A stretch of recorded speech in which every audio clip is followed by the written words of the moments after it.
नमस्कार, BTV news के इस बुलेटिन में आपका स्वागत है। सबसे पहले आइए एक नजर डालते हैं आज की कुछ खास खबरों पर। टीवी न्यूज की हेडलाइन के प्रायोजक हैं जायसवाल हीरो। जायसवाल हीरो आपके अपने शहर बालाघाट में हीरो कंपनी की बाइक एवं मोपेड गाड़ियों का भव्य शोरूम जायसवाल हीरो। सभी ग्राहकों को दशहरा एवं दीपावली की हार्दिक शुभकामनाएं। एक नई शुरुआत हीरो के भरोसे के साथ इस त्योहार दीजिए अपनी जिंदगी को एक नई रफ्तार और जुड़िए 9.5 करोड़ हीरोज के साथ। कम शुरुआती डाउन पेमेंट रुपए 4,999, फेस्टिव कैश बेनिफिट्स रुपए 7,000 तक, कम ब्याज दर 6.99%, फेस्टिव कैश बेनिफिट्स रुपए 2100 तक, कैश डिस्काउंट रुपए 3,000 तक, एक्सचेंज टॉपअप बेनिफिट्स रुपए 2,000 तक, लॉयल्टी टॉपअप बेनिफिट्स रुपए 2,000 तक, कारपोरेट टॉपअप बेनिफिट्स रुपए 7,500 तक का Paytm cashback. Hero HF deluxe, hero destiny 125 हम लेकर आए हैं हीरो एक्सट्रीम 160R स्पोर्टी और मस्कुलर स्ट्रीट फाइटर मोटरसाइकिल। 5 साल इंजन की वारंटी और 5 सर्विसिंग फ्री। तो अब सोच क्या रहे हैं, फौरन चले आइए जायसवाल हीरो। हमारा पता है Jaiswal Hero, Ambedkar Chowk, degree college road, Balaghat. Mobile number 9425822335।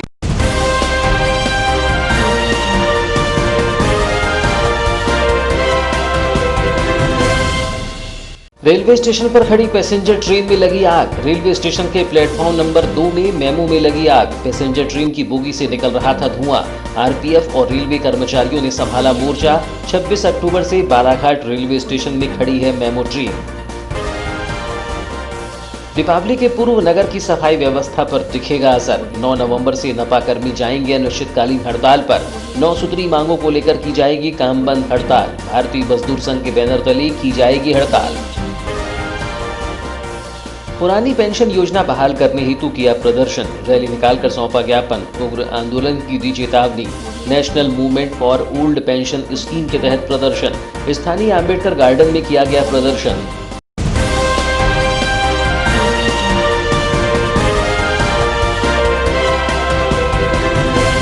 और अब समाचार विस्तार से। बालाघाट रेलवे स्टेशन में खड़ी पैसेंजर ट्रेन की बोगी से अचानक धुआं निकलने से स्टेशन में अफरा तफरी मच गई। धुआं निकलता देख आरपीएफ व रेलवे प्रबंधन ने तत्परता दिखाते हुए संसाधनों का उपयोग कर आग बुझाई। यदि जरा सी भी देर हो जाती तो बड़ी दुर्घटना होने की संभावना से इनकार नहीं किया जा सकता था। पैसेंजर ट्रेन का संचालन कोरोना के चलते नहीं किया जा रहा था। ट्रेन स्टेशन पर ही खड़ी थी। आरपीएफ प्रभारी विनेक मेश्राम ने बताया कि करीब 7 बजे रेलवे स्टेशन पर खड़ी पैसेंजर ट्रेन के कोच क्रमांक 18885 व उसके आसपास से धुआं निकल रहा था। इस घटना को प्रधान आरक्षक M.K. वाघे ने देखकर स्टाफ व मुख्य स्टेशन प्रबंधक H.L. कुशवाहा को जानकारी दी, जिसके बाद तत्काल ही बंद कोच के नट बोल्ट खोलकर 2 फायर एक्सटिंग्विशर व पानी की मदद से आग पर काबू पाया गया, जिससे बड़ी दुर्घटना होने से बच गई है। कोरोना काल के चलते पैसेंजर ट्रेन का संचालन बंद था। सभी कोच बेहतर तरीके से बंद कर रखी गई थी। इसी के चलते हीट होने के कारण एक कोच के टॉयलेट में आग लगने के कारण ये स्थिति निर्मित हुई है। टॉयलेट का हिस्सा जल गया है, इसके साथ ही वायरिंग भी जल गई है। वहीं रेलवे प्रबंधन ने बताया कि आग के कारणों की जांच की जा रही है। बता दें कि उक्त डेमो ट्रेन 26 अक्टूबर से बालाघाट रेलवे स्टेशन के प्लेटफॉर्म क्रमांक 2 में खड़ी हुई थी। चूंकि कोरोना काल में पैसेंजर ट्रेनों का संचालन बंद है तो उक्त ट्रेन की ओर रेलवे प्रबंधन का ध्यान नहीं है। मुख्य स्टेशन प्रबंधक H.L. कुशवाहा ने बताया कि डेमो ट्रेन काफी दिनों से प्लेटफॉर्म पर खड़ी है। संभवतः कोच में लगी बैटरी के वायरों के शॉर्ट होने की वजह से धुआं निकलने लगा। कोच से धुआं निकलता देख आरपीएफ व रेलवे के कर्मचारियों ने आग पर काबू पा लिया। आग किस कारण से लगी है, इसकी जानकारी ली जा रही है। दीपावली के पूर्व बालाघाट नगर की सफाई व्यवस्था पर ग्रहण लगने के आसार दिखाई दे रहे हैं। वेतन न मिलने सहित अन्य मांगों को लेकर 9 नवंबर से बालाघाट नगर पालिका के दैनिक वेतन भोगी कर्मचारी भारतीय मजदूर संघ के बैनर तले हड़ताल पर जाने वाली हैं, जिसकी जानकारी मजदूर संघ के जिलाध्यक्ष राजेश वर्मा के द्वारा दी गई। मजदूर संघ जिलाध्यक्ष राजेश वर्मा ने बताया कि नगरपालिका विनियमित और दैनिक वेतन भोगी कर्मचारियों की प्रमुख मांगों को लेकर 9 नवंबर से अनिश्चितकालीन हड़ताल की जा रही है। उन्होंने मांगों को लेकर बताया कि दीपावली का पर्व नजदीक है, लेकिन फिर भी नगर पालिका के कर्मचारियों को वेतन नहीं दिया जा रहा है। कर्मचारियों को लगभग 2 महीनों से वेतन नहीं दिया जा रहा है, जो कि गलत है। उन्होंने बताया कि इसके अलावा श्रमिकों को बढ़ा हुआ कलेक्टर रेट तत्काल प्रदान करने, विनियमित श्रमिकों को नियमित करने तथा दैनिक वेतनभोगी श्रमिकों को वरिष्ठता के आधार पर विनियमित करने, शासन नियमानुसार कर्मचारियों को 10,000 रुपये दीपावली अग्रिम प्रदान किया जाए सहित अन्य मांगे शामिल हैं। चर्चा के दौरान मजदूर संघ जिलाध्यक्ष ने बताया कि नगरपालिका में श्रमिकों का ईपीएफ का कोई लेखा जोखा नहीं है। कटौती कर राशि किसके खाते में जमा की जा रही है, जिसकी जानकारी भी श्रमिकों को नहीं है। 10% राशि श्रमिकों की काटी जा रही है, लेकिन विभाग की 10% राशि श्रमिकों के खाते में क्यों जमा नहीं की जा रही है। श्रमिकों को ईपीएफ स्लिप प्रदान करने की मांग भी हड़ताल के दौरान की जाएगी। उन्होंने बताया कि जब हमारी लगभग 9 सूत्री मांगें पूरी नहीं होती, तब तक यह अनिश्चितकालीन हड़ताल समाप्त नहीं होगी। भारतीय मजदूर संघ से जुड़ा हुआ नगर पालिका दैनिक वेतनभोगी कर्मचारी और विनियमित कर्मचारियों की प्रमुख मांगों को लेकर नगर पालिका के दैनिक वेतनभोगी कर्मचारी और स्थायी कर्मचारी जो है दिनांक 9 नवंबर को अनिश्चितकालीन हड़ताल पर जा रहे हैं। नगर पालिका दैनिक वेतनभोगी कर्मचारी और वहाँ के जो श्रमिक जो स्थायी कर्मी हैं, उनकी प्रमुख मांगें हैं कि उनको 2 महीने से उनका पेमेंट नहीं हुआ है। हमारी ये प्रमुख मांग है कि उनको सबसे पहली बात है दीपावली के पहले पूरा 2 महीने का पेमेंट दिया जाए। दूसरी हमारी प्रमुख इसमें मांगे हैं कि जो उनको श्रम नियमों के तहत जो है उनको कलेक्टर रेट मिलना चाहिए, वो कलेक्टर रेट दैनिक वेतनभोगी कर्मचारियों को नहीं दिया जा रहा है, बढ़ा हुआ वेतनमान, तो वो हमारी दूसरी मांग है। तीसरा जो स्थायी कर्मचारी हैं उन लोगों का जो ईपीएफ कट रहा है, ईपीएफ काटने की किसी प्रकार की कोई नगर पालिका के पास कोई जानकारी नहीं है। ये वर्षों से ईपीएफ काट रहे हैं, लेकिन इनकी जो इनका 10% जो राशि एक नगर पालिका की जमा होती है और 10% राशि जो है मजदूर की होती है, तो 10% राशि जो है मजदूर से तो काटा जा रहा है, लेकिन वो और 10% जो राशि जो नगर पालिका के जो फंड से नगर पालिका प्रशासन द्वारा जमा किया जाना चाहिए, वो जो राशि इनके खाते में नहीं डाली जा रही है। तो और ये पूरे की पूरी जो 10% राशि जो मजदूरों से काटी जा रही है, वो नगर पालिका अपने खाते में रखी हुई है, जिससे मजदूरों को भारी जो है नुकसान हो रहा है। एक तो उनको ब्याज नहीं मिल पाएगा, दूसरी बात यह है कि ये राशि अपने पास में क्यों रखें, ये ईपीएफ जो है जबलपुर में यहाँ वहाँ क्यों नहीं भिजवा रहा है। इस तरीके से जो है मजदूरों का इन लोग खुले रूप से जो है अन्याय शोषण कर रहे हैं। हमारी उसमें प्रमुख मांगे हैं कि आज नगर पालिका के दैनिक वेतनभोगी कर्मचारियों को 7-8 सालों से न उनको कोई ड्रेस दी गई है, न ही किसी प्रकार की उनको सुविधाएं दी जा रही। शासन के नियम है उनको ड्रेस दिया जाए, उनको छाता दिया जाए, उनको किट दिया जाए, ये सब दिया जाए, लेकिन उसके बावजूद भी नगर पालिका प्रशासन द्वारा 7 साल से इनका भारी शोषण किया जा रहा है। National movement for old pension scheme के तहत पुरानी पेंशन बहाली को लेकर राष्ट्रीय आंदोलन के तहत संघ ने रविवार को स्थानीय अंबेडकर चौक स्थित उद्यान में एकत्रित होकर 1 दिवसीय धरना प्रदर्शन किया। प्रदर्शन के दौरान प्रदर्शनकारियों ने पोस्ट कार्ड लिखकर केंद्र सरकार के नाम पुरानी पेंशन लागू करने की मांग को लेकर पोस्ट ऑफिस में पोस्ट किया। वहीं प्रदर्शन स्थल से रैली निकाली गई, जो नगर के विभिन्न मार्गों से होते हुए कलेक्ट्रेट कार्यालय पहुंची। यहां मांगों से संबंधित ज्ञापन अधिकारी को सौंपा गया और जल्द ही मांग पूरी न होने पर उग्र आंदोलन की चेतावनी दी गई।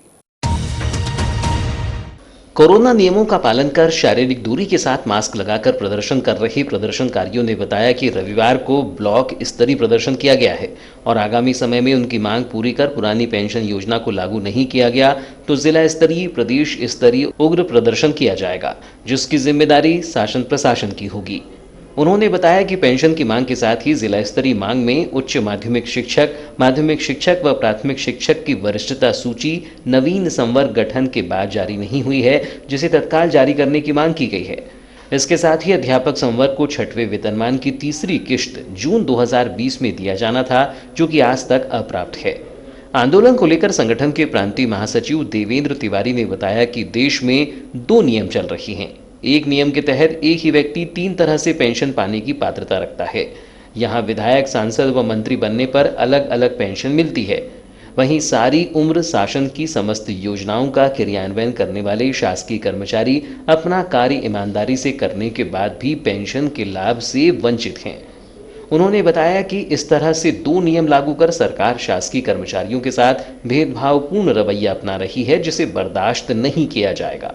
मध्य प्रदेश के हर विकास खंडों में मध्य प्रदेश शासन और केंद्र सरकार द्वारा जो हम लोगों की पुरानी पेंशन बंद की गई है, इसके विरोध में जो है हम चाहते हैं कि हमें पुरानी पेंशन पुनः बहाल की जाए।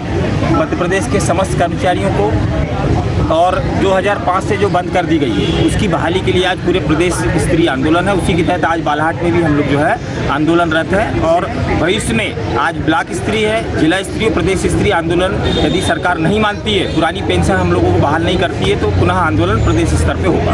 आज क्या क्या होगा प्रदर्शन? आज यहाँ धरना है, क्योंकि कोविड-19 का ध्यान रखते हुए हम लोग जो है सामूहिक डिस्टेंसिंग, ग्रुप डिस्टेंसिंग का ध्यान रखते हुए यहाँ धरने पे बैठे हैं और इसके पश्चात आज हम लोग रैली निकालकर माननीय कलेक्टर महोदय, एसडीएम महोदय को हम लोग ज्ञापन सौंपे। संरक्षक गिरधारी ठाकरे ने बताया कि 2004 में केंद्र सरकार ने पुरानी पेंशन योजना बंद कर दी थी, जिसके बाद राज्य सरकार ने भी इस योजना को बंद कर दिया है। उन्होंने बताया कि वर्तमान में जो पेंशन योजना चल रही है वह शेयर बाजार के अधीन है, जिसके चलते रिटायर कर्मचारी को महज 1000 से 1500 पेंशन ही मिल पाती है, जिससे न तो गुजारा हो पाता है और न ही किसी काम की रहती है।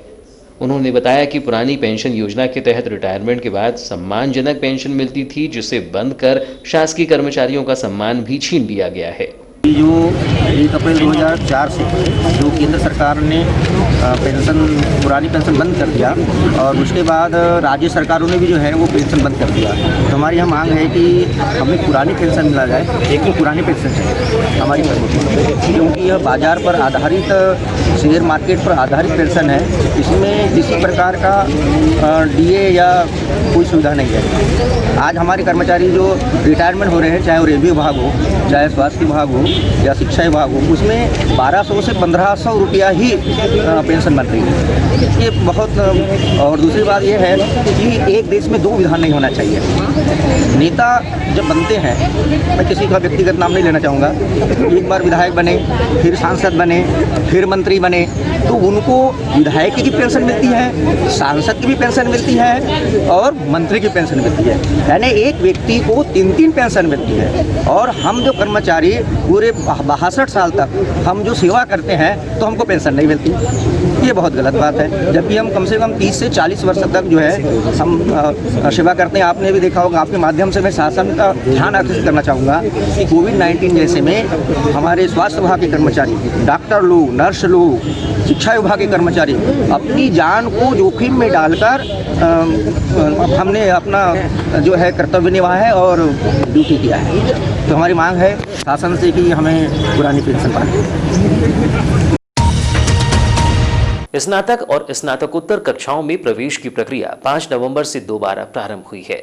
10 नवंबर तक जारी रहने वाली दाखिले की प्रक्रिया के दौरान अग्रणी महाविद्यालय, पीजी कॉलेज में छात्रों की भारी भीड़ देखी जा रही है। लेकिन इस दौरान एमएससी में प्रवेश न मिलने से नाराज बीएससी उत्तीर्ण के छात्रों ने कॉलेज प्रबंधन के खिलाफ जमकर नारेबाजी भी की। और बता दें कि एमएससी की कक्षा में प्रवेश के लिए जिले में मात्र एक ही महाविद्यालय है, जिसके चलते सीटें कम है, लेकिन विद्यार्थियों की संख्या ज्यादा है। एमएससी में प्रवेश न मिलने से नाराज बीएससी उत्तीर्ण छात्र छात्राओं ने रविवार को पीजी कॉलेज परिसर में जमकर हंगामा मचाया, जिसमें उन्होंने भूतपूर्व विद्यार्थियों को सीट आवंटित कर उनको एडमिशन देने, बाहर से आए विद्यार्थियों को प्रवेश देकर सभी नियमित छात्र छात्राओं को एडमिशन से वंचित करने का आरोप लगाया। इस दौरान प्रवेश से वंचित छात्र छात्राओं ने कॉलेज प्रबंधन के खिलाफ जमकर नारेबाजी करते हुए सीट बढ़ाए जाने की मांग की। वहीं उन्होंने कॉलेज में प्रवेश न मिलने और सीट न बढ़ाए जाने पर आंदोलन की चेतावनी दी। बता दें कि पीजी महाविद्यालय में 5 नवंबर से सीएलसी चौथे चरण की प्रक्रिया आरंभ है, जो 10 नवंबर तक चलेगी। ऐसे में यदि 2 दिनों के भीतर इन विद्यार्थियों को एडमिशन नहीं मिला तो यह विद्यार्थी प्रवेश प्रक्रिया से बाहर हो जाएंगे और उनका भविष्य खराब हो जाएगा। इसी बात से नाराज विद्यार्थियों ने रविवार को कॉलेज परिसर में जमकर हंगामा मचाते हुए कॉलेज प्रबंधन के खिलाफ जमकर नारेबाजी की। कॉलेज प्रशासन मुर्दाबाद, सीट बढ़ाओ, हमको अभी पढ़ना है, कॉलेज प्रशासन, कॉलेज प्रशासन। महाविद्यालय के नियमित छात्र ने बताया कि वह विगत 3 सालों से पीजी महाविद्यालय में बीएससी की कक्षा में अध्ययनरत था। उन्होंने बताया कि उन्हें पूरा विश्वास था कि उन्हें बीएससी उत्तीर्ण करने के बाद एमएससी में पुनः एडमिशन मिलेगा, लेकिन हमारा रिजल्ट आया नहीं तो उसके पूर्व ही महाविद्यालय में एडमिशन प्रारंभ हो गए। ऐसे में हमारा क्या होगा? उन्होंने कहा कि हमारी आर्थिक स्थिति ठीक नहीं होने के कारण हमने शासकीय कॉलेज में एडमिशन लिया था। रोजाना ही बाहर से आकर शिक्षा अध्ययन कर रहे हैं। अगर पैसा होता तो प्राइवेट कॉलेज में पढ़ाई करते। मुझे यहाँ पर पढ़े हुए 3 साल हो गए और मुझे इस बात पे पूरा विश्वास था कि मुझे इस कॉलेज में सीट मिलेगी यार, लेकिन ये क्या है, रिजल्ट आया नहीं और इन लोगों ने एडमिशन देना चालू कर दिया। पहले प्रायोरिटी दे दी उन लोगों को जो पहले से पास है करके। ऐसा थोड़ी ना होता है यार, हम लोगों के परसेंट ज़्यादा, हम लोगों के रिजल्ट आए नहीं और तुम लोगों ने उन लोगों को सीट दे दी। अब हम लोग कहाँ जाएंगे, हम लोग कहाँ पढ़ेंगे? तुमने बीएससी तो हम लोगों को पढ़ा दिए, लेकिन हम एमएससी कहाँ से करेंगे? हम लोग गवर्नमेंट कॉलेज में आए क्यों हैं, ये बताओ मेरे को। गवर्नमेंट कॉलेज में हम लोग इसलिए आए कि हमारे पास पैसा नहीं है, बाहर जाते यार। पैसा होता तो हम बाहर जाते, बाहर पढ़ते, सरदार पटेल में पढ़ते। प्राइवेट कॉलेज में 30-30, 35-35 हज़ार रुपये लगता है। क्यों आए हम लोग यहाँ पे? क्यों इतना हर दिन आ रहे हैं? 10 तारीख लास्ट डेट है इसकी, रोज आ रहे हैं। आज संडे, उसके बावजूद भी हम लोग यहाँ पर खड़े। क्यों खड़े इतने सारे लोग? क्यों आए हुए हैं यहाँ पर? हम पढ़ना चाहते हैं यार, हम सिर्फ इतना चाहते हैं कि पढ़ना चाहते हैं, हमको सीट बढ़ाओ यार। ये क्या बात होती है? अपने हिसाब से, अब जो तुम्हारे मन में आएगा उस हिसाब से तुम अपना कॉलेज प्रशासन बनाओगे, अपना नियम कानून बनाओगे। हम पढ़ना चाहते हैं, कहाँ जाएंगे हम लोग?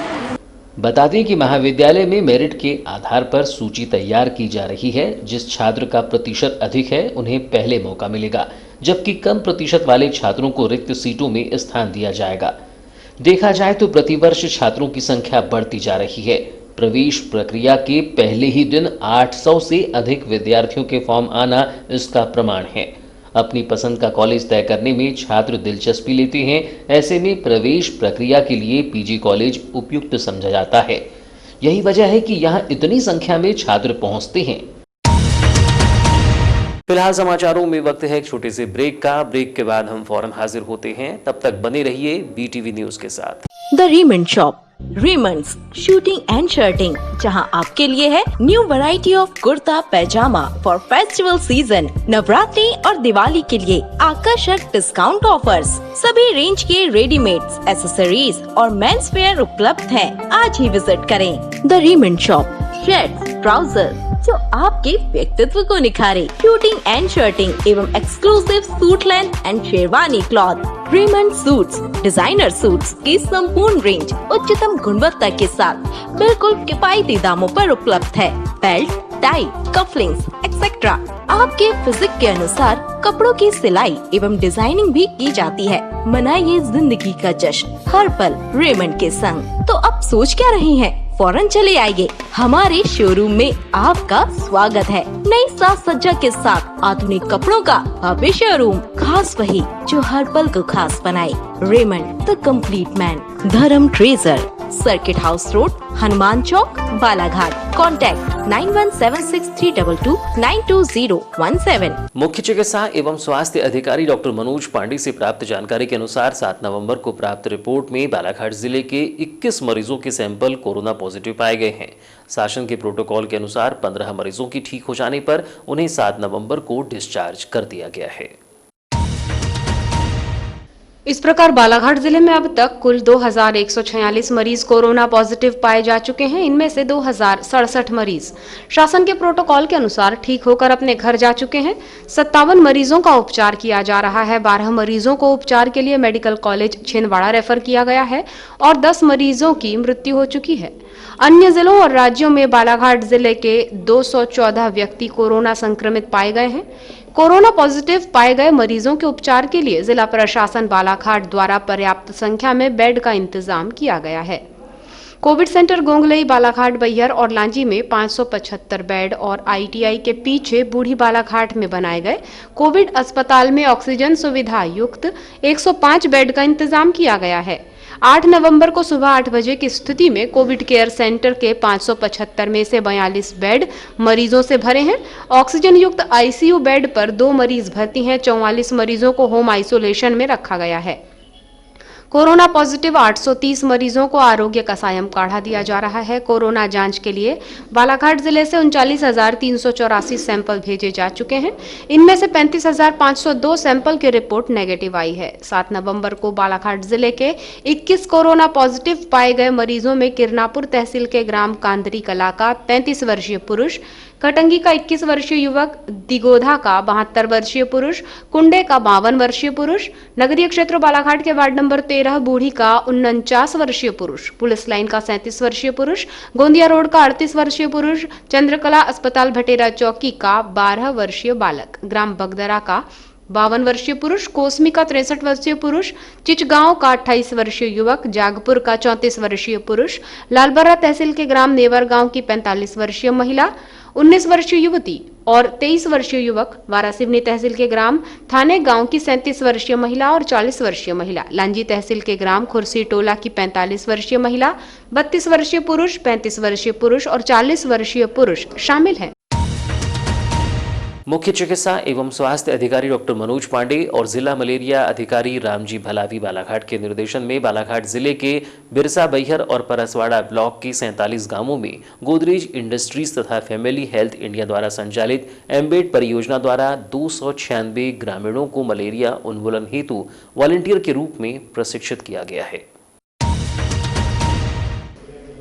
ये कम्युनिटी वॉलंटियर बीसीसीएफ आशा दीदी के साथ मिलकर लोगों को घर घर जाकर कोविड-19 के नियमों का पालन करते हुए परिवार के लोगों को मलेरिया और डेंगू जैसी मच्छर जनित बीमारियों से बचाव हेतु घरों में रखे पुराने मटके, टायर, बर्तन आदि में जमा पानी और लार्वा को नष्ट करने का कार्य समुदाय के साथ प्रेरित करते हुए कर रहे हैं, जिससे घरों में पानी जमा न होने पाए।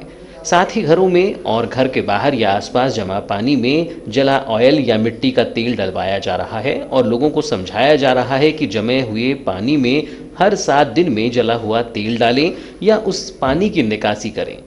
लोगों को रोज रात में सोते समय कीटनाशक उपचारित मच्छरदानी लगाने, नीम पत्ती का धुआं, अगरबत्ती, कॉइल, फास्ट कार्ड आदि जैसे मच्छर रोधी साधनों का उपयोग प्रतिदिन करने के लिए समझाया जा रहा है।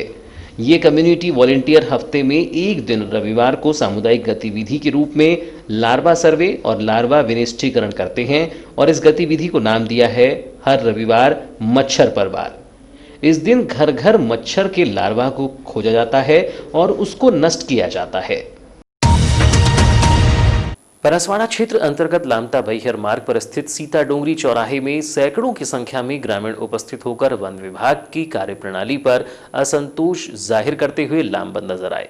गौरतलब हो कि जनपद पंचायत परसवाड़ा अंतर्गत आने वाली ग्राम पंचायत सीता डोंगरी सहित आसपास के ग्रामीणों द्वारा सीता डोंगरी चौराहे के समीपस्थ वन क्षेत्र में विभाग द्वारा किए जा रहे फेंसिंग कार्य को बंद किए जाने तथा उक्त वन क्षेत्र को निस्तार के लिए खुला रखने को लेकर सैकड़ों की संख्या में महिला पुरुष पहुंचे, जहां पर स्थानीय जनप्रतिनिधियों की उपस्थिति में उक्त कार्य को बंद किए जाने संबंधित आवेदन तैयार कर उच्च अधिकारियों को प्रेषित किया गया।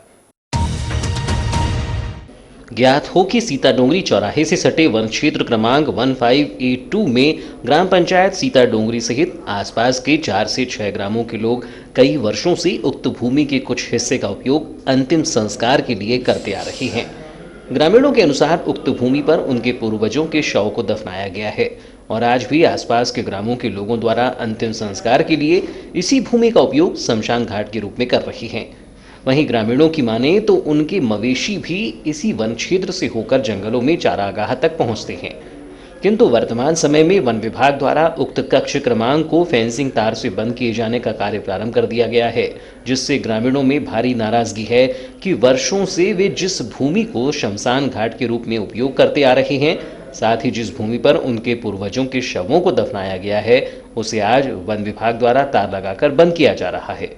ऐसे में लोगों का कहना है कि आसपास के 4 से 6 ग्रामों के लोगों के द्वारा यहां शवों को दफनाने का कार्य किया जाता रहा है, किंतु विभाग द्वारा तार लगाकर बंद कर दिया जाएगा तो आखिरकार अंतिम संस्कार ग्रामीणों के द्वारा कहां किया जाएगा। साथ ही उनके जो मवेशी हैं वे चारागाह तक यहीं से होकर जाते थे, अब वे कहां से होकर जाएंगे। ऐसे में ग्रामीणों ने नाराजगी जाहिर करते हुए सीता डोंगरी चौराहे पर एक बैठक का आयोजन करते हुए उच्चाधिकारियों को उनकी व्यथा सुनाने आवेदन प्रस्तुत करते हुए निवेदन किया है कि उक्त भूमि को उनके निस्तार के लिए खुला रहना दिया जाए। सर समस्या ये है कि हमारी जो निस्तार की ज़मीन है, जो इसको मूसाफरी कहते हैं, यहाँ हमारा शमशान घाट भी पुरजों से यहाँ हमारा शमशान घाट है और हम वहाँ मतलब अंतिम संस्कार करते हैं। आज फॉरेस्ट वालों के द्वारा इस ज़मीन को कब्जा किया जा रहा है। हमको कहीं ना कहीं दुख हो रहा है, हमारे सारे समाज को दुख हो रहा है और इसी चीज़ को रोकने के लिए हम यहाँ इकट्ठा हुए हैं और शासन प्रशासन तक हम संदेश देना चाहते हैं कि इस ज़मीन को हम कब्जा नहीं करने देंगे। ये हमारे निस्तार के लिए छोड़ा जाए, इसको रिजर्व किया जाए हमारे लिए। क्योंकि हमारा मवेशी है, किरकाटोला, सीता डोंगरी प्लस खुरमुंडी, सलगट, ये सारे जो जानवर हैं सुबह के समय यहाँ मतलब चराने फिराने के लिए यहाँ लाते हैं। इसके अलावा हमारा दूसरा जंगल नहीं है और जंगल भी है तो सारा जंगल तो उधर कब्जा कर लिए हैं, रूंध दिए हैं। तो इसलिए हम लोग इस ज़मीन को रिजर्व करना चाहते हैं क्योंकि ये हमारा सेंटर का ज़मीन है और यहाँ से हमारा पुरजों से लेके यहाँ सारा हमारा निकलना सारा चीज़ होता है। हमारे मवेशी यहीं से जाते आते हैं और हमारा मेन है कि यहाँ शमशान भी है जो अंतिम संस्कार हम लोग यहाँ करते हैं। अच्छा, इस संबंध में आपने संबंधित जो अधिकारी है कर्मचारियों को सूचित किया? हाँ सर, हमने सूचित किए थे। कल यहाँ एक बीट गार्ड था, बीट गार्ड को भी हमने सूचना दी है। बीट गार्ड के द्वारा ये बोला गया कि तत्काल हम लोग काम को बंद कर देते हैं और आप लोग बैठक कर लो। बैठक में हम लोग रेंजर है प्लस सर्किल अधिकारी डिप्टी हैं, इन सारे लोगों को हम लोग अवगत करवा देंगे, बुलाएंगे, यहाँ बैठक में उपलब्ध कराएंगे। पर उनको यहाँ सूचना दी गई पर वो लोग यहाँ आने से इनकार कर दिए। बहाना करने लग के ही मंत्री आ रहा है तो ये आ रहा है वो आ रहा है करके ऐसा मतलब आज समाज को यहाँ बरगलाने का काम कर संबंधित डिपार्टमेंट से कोई भी उपस्थित नहीं हुआ? कोई भी उपस्थित नहीं हुआ सर। अभी क्या चाहते हैं? हम तो चाहते हैं सर इस ज़मीन को रिजर्व छोड़ा जाए हमारे लिए, हमारे सारे समाज के लिए, ताकि हमारा यहाँ आस्था भी है जो अंतिम संस्कार करते हैं हम लोग और ये ज़मीन भी हमारे गाय ढोर भी यहाँ से निकलना आना जाना होता है, आवागमन का साधन है, इसलिए हम चाहते हैं ज़मीन को रिजर्व छोड़ा जाए। इस दौरान उपस्थित जनप्रतिनिधियों ने भी ग्रामीणों की नाराजगी को जायज बताते हुए कहा कि ग्रामीणों के उपयोग के लिए उक्त भूमि को खुला रहने देना चाहिए, जिस पर जनपद सदस्य हरनाम मिरावी का कहना है कि वन अधिकार अधिनियम अंतर्गत सामूहिक दावा प्रकरण तैयार करते हुए विभाग को ग्रामीणों के निस्तार के लिए खुला छोड़ देना चाहिए ताकि आसपास के ग्रामों के सैकड़ों लोग अंतिम संस्कार हेतु उक्त भूमि का उपयोग कर सकें। ग्राम पंचायत सीता डोंगरी के जो इतने सारे जो हमारे सैकड़ों की तादाद पे यहाँ पे जो जनता आई हुई है वो एक्चुअली ये है कि यहाँ पे जो है बीट गार्ड फॉरेस्ट के द्वारा जो है यहाँ पे पारंपरिक रूढ़िगत जो है पुरखे से यहाँ पे मिट्टी संस्कार जो है आदिवासियों में जो है हमारे सभी समुदाय में मिट्टी संस्कार कार्यक्रम जो है यहीं पे करते हैं और यहाँ पे जो है निस्तारी का भी है और पूरी गाय बकरियाँ जो भी है मवेशी यहीं पे चरती हैं और आजू बाजू के 8-10 गांव के जो है यहीं पे बर्दियाँ चरती हैं। तो फॉरेस्ट वाले जो है यहाँ पे ज़बरदस्ती उसको जो है यहाँ पे रोक लगा के और यहाँ पे साफ़ सफाई का काम चालू कर दिए। तो मुझे जो है यहाँ पे आमंत्रित किया गया था और मैं खंड स्तरीय सदस्य होने के नाते यहाँ पर आया और मैंने फिर बीट गार्ड से भी बात की तो उन्होंने आने में इनकार कर दिया। उसके बाद फिर डिप्टी रेंजर से मैंने बात की तो उन्होंने भी यहाँ पर आने से इनकार कर दिया। उसके बाद फिर रेंजर साहब से भी मैंने बात की तो उन्होंने ये कहा कि आज वन मंत्री का दौरा है, कान्हा में आ रहे हैं तो हम वहाँ जा रहे हैं। तो इस प्रकार से तो हमारा ये था कि कोई भी डिपार्टमेंटली कोई भी अधिकारी आके यहाँ पे हमें कुछ बताए। तो वन अधिकार अधिनियम में जो है एक होता है व्यक्तिगत दावा होता है वन अधिकार में और उसके बाद होता है सामूहिक दावा। तो सामुदायिक दावा में जो है उसमें सरकार जो है सरकार का है कि उनको जो है सामुदायिक दावा मिलना चाहिए। तो सामुदायिक दावा के लिए जो है हम लोग अभी लोग संघर्ष। इस दौरान अपनी समस्याओं को लेकर सैकड़ों की संख्या में महिला पुरुष सीता डोंगरी चौराहे पर बैठे विभागीय अधिकारी कर्मचारियों का इंतजार करते रहे कि विभाग की ओर से कोई यहाँ पहुंचे जिससे वे अपनी समस्याओं से अवगत करा सके। किंतु घंटों सड़क पर इंतजार के बाद कोई भी जवाबदार अधिकारी या कर्मचारी उपस्थित नहीं हुआ, जिससे ग्रामीणों में विभाग के प्रति और भी ज्यादा नाराजगी नजर आई। इस दौरान ग्राम पंचायत सरपंच का कहना है कि इस मामले को लेकर पहले ही विभाग को सूचित किया गया था, साथ ही उक्त वन क्षेत्र में प्रारंभ किए गए कार्य को भी फिलहाल रुकवाया गया था, किंतु इन सब के बावजूद उनकी समस्याओं के निदान के लिए कोई नहीं पहुंचा, जबकि घंटों तक महिला पुरुष सड़क पर ही इंतजार करते रहे। अवैध मदिरा विनिर्माण, परिवहन व विक्रय की रोकथाम हेतु चलाए जा रहे अभियान के तहत 8 नवंबर को ग्राम सुरवाही में नाला किनारे अलग अलग स्थानों से लगभग 1000 किलो महुआ लाहन तथा लगभग 15 लीटर कच्ची शराब बरामद की गई। मौके पर आरोपी नहीं मिलने पर सैंपल लेकर शेष महुआ लाहन नष्ट किया गया। इस प्रकरण में आबकारी अधिनियम के तहत 3 प्रकरण पंजीबद्ध किए गए हैं। जब्त महुआ लाहन की कीमत लगभग 70,000 रुपये तथा जब्त कच्ची शराब की कीमत 2,250 रुपये है। और अब अंत में चलते चलते एक नजर आज के मुख्य समाचारों पर।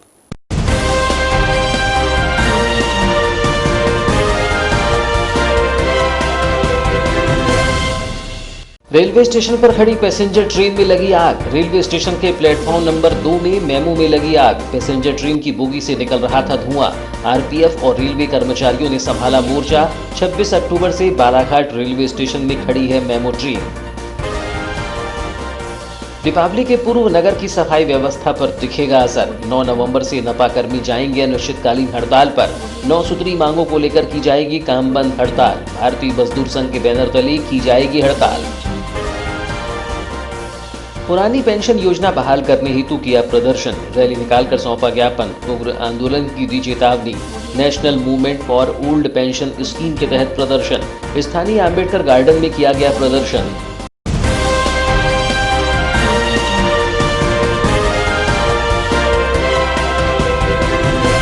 तो ये थी अब तक की खबरें। नई खबरों के साथ एक बार फिर हम हाजिर होंगे। तब तक के लिए दीजिए इजाजत। नमस्कार।